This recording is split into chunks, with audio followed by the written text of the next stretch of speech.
భారత స్వాతంత్రానికి ఏడాది ముందు దేశమంతా ఒక పొలిటికల్ గేమ్ లో మునిగిపోయింది. దేశం 2 భాగాలుగా డివైడ్ కాకుండా ఉండాలని గాంధీజీ ఒక స్టేట్మెంట్ ఇచ్చారు. అందులో ఏముందంటే జిన్నాను దేశ ప్రధానిని చేయమని మౌంట్ బ్యాటన్ కు చెప్పినట్లు ఆ స్టేట్మెంట్ లో రాసింది. 1946 నాటికి మొహమ్మద్ అలీ జిన్నా ఎవరూ ఊహించలేనంత రీతిగా ఒక తిరుగులేని రాజకీయ శక్తిగా ఎదిగాడు. అయితే తను ఇచ్చిన స్టేట్మెంట్ డైరెక్ట్ యాక్షన్ డే, అంటే ఇది ముందు ముందు రాబోయే విధ్వంసానికి స్టార్టింగ్ పాయింట్. ఇది అసలు ఇండియా పాకిస్తాన్ డివైడ్ కాకముందే అంటే దేశమంతా అల్లర్లు చెలరేగాయి. ఆ మారణ హోమం ముగిసేబట్టికి కలకత్తా నగరం ఒక నిశ్శబ్ద శవాల దిబ్బగా మారింది. సరిగ్గా అదే సమయంలో జవహర్లాల్ నెహ్రూ గారు మీడియా ముందుకొచ్చి ఆయన చేసిన ప్రకటన వల్ల పెద్ద తప్పుగా మారింది. దీనిని ఆసరాగా చేసుకున్న జిన్నా భారతదేశం విభజించకపోతే ఇది సర్వనాశనం అవుతుందని డైరెక్ట్ యాక్షన్ లోకి దిగాల్సి వస్తుందని స్టేట్మెంట్ ఇచ్చారు. 1947 ఆగస్ట్ నెలలో ఇండియా పాకిస్తాన్ అనే బార్డర్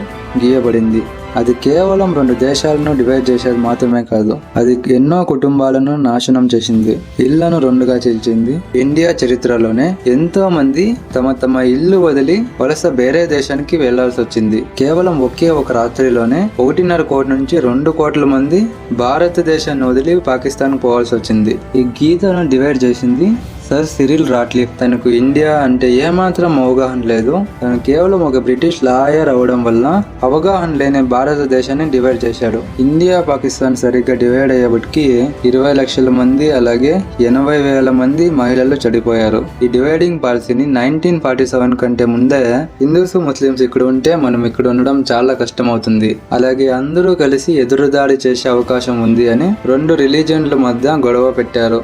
దీన్నే డివైడ్ అండ్ రూల్ పాలసీ అంటారు. 1909లోనే హిందూస్ వేరే ముస్లిమ్స్ వేరే అంటూ వేరే ప్రదేశాలను వారికి కేటాయించారు. అప్పటి నుంచే మతపైన రాజకీయం స్టార్ట్ అయింది. హిందువులు మరియు ముస్లింలు కేవలం 2 మతాలు మాత్రమే కాదు, వారు 2 వేరే నాగరికలకు చెందినవారు అని సర్ సయ్యద్ అహ్మద్ ఖాన్ మరియు మొహమ్మద్ ఇక్బాల్ చెప్పారు. స్టార్టింగ్ లో అందరూ ఈక్వల్ అంటూ అందరూ కలిసి ఉండాలని మొహమ్మద్ అలీ జిన్నానే కోరుకుంటూ గాంధీజీ రాజకీయాల్లోకి తన స్టేట్మెంట్ మరియు హిందువులకు సపోర్ట్ చేస్తూ ఎక్కువగా హిందూసే అన్నట్టుగా తన స్టేట్మెంట్స్ ఉండేవి.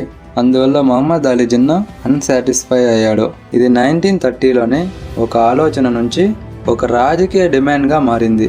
1940లో లాహోర్తో పాటు ఎక్కువగా ముస్లిమ్స్ ఉన్న ప్రాంతాలతో కలిపి మా అందరికీ ఒక సపరేట్ కంట్రీ కావాలి అని అడిగాడు. పొలిటికల్ డిమాండ్ చేశాడు.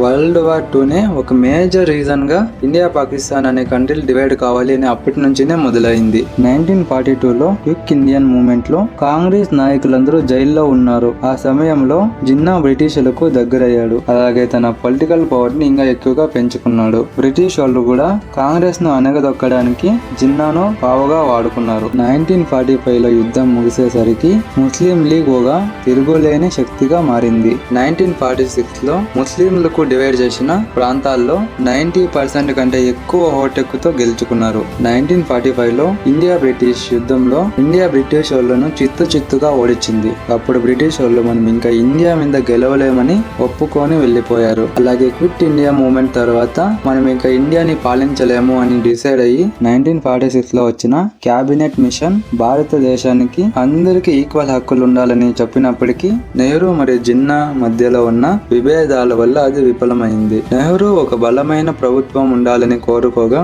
జిన్నా రాష్ట్రాలకు ఎక్కువ ప్రిఫరెన్స్ ఇవ్వాలని అని డిమాండ్ చేశాడు. వాళ్ళిద్దరు డిఫరెంట్ ఒపీనియన్స్ తో మాకు ఇలాగైతే సరిపోదు అని డైరెక్ట్ యాక్షన్ డే అని పిలుపునిచ్చాడు. దీనివల్ల కలకత్తాలో భయంకరమైన మత కలహాలు జరిగి వేలాది మంది ప్రాణాలు కోల్పోయారు. ఈ రక్తపాతం వల్ల నెహ్రూ అలాగే పటేల్ వంటి నాయకులు కూడా విభజన వైపు మొగ్గు చూపారు. లార్డ్ మౌంట్ బ్యాటన్ చివరిలో వచ్చి దేశంలో జరుగుతున్న రక్తపాతం, అల్లర్లు ఇవన్నీ తగ్గించడానికి 10 నెలల ముందే స్వాతంత్రం ప్రకటించాడు. ఆగస్ట్ 15, 1947 బ్రిటిష్ వాళ్ళు కంప్లీట్ గా ఇండియాను వదిలి వెళ్లిపోతున్నట్టు సైన్ చేశాడు. బార్డర్ ను డివైడ్ చేయడానికి వచ్చిన రాడ్క్లిఫ్ పంజాబ్ అలాగే బెంగాల్ ను 2 ముక్కలుగా చీల్చాడు. కానీ అది 2 రోజుల వరకు పబ్లిక్ గా అనౌన్స్ చేయలేదు. అప్పుడు జనాలు మేము ఏ దేశంలో ఉన్నామని తమకే తెలియకుండా బ్రతికారు. 1947 విభజన తర్వాత హిందువులు పాకిస్తాన్ నుంచి భారతదేశానికి, ముస్లింలు అలాగే సిక్కులు పాకిస్తాన్ కు కాలినడకన వెళ్లారు. అలాగే రైళ్లలో ప్రయాణించారు. అప్పుడు ప్రయాణిస్తున్నప్పుడే వాళ్ళ మీద హింసాత్మక దాడులు జరిగాయి. పరువుల కోసం చాలా ఆడవాళ్లు చనిపోయారు. చిన్న వయసులోనే ఎంతో మంది తమ ఇళ్ల నుంచి దూరం అయ్యారు. కేవలం బార్డర్ మాత్రమే డివైడ్ కాలేదు, ఆస్తుల పంపకం కూడా జరిగింది. ఫర్నిచర్, కాటన్, పేపర్ అలాగే గన్స్, బాంబ్స్ అన్ని కూడా 80% మాకు 20% మీకు అన్నట్టుగా పంచుకున్నారు. అలాగే సైనికులతో కూడా డివైడ్ చేశారు. విభజన ఒక చరిత్రాత్మక సంఘటన మాత్రమే కాదు, ఒక నాగరికత తనను తాను గాయపరుచుకున్న క్షణంలా మారింది.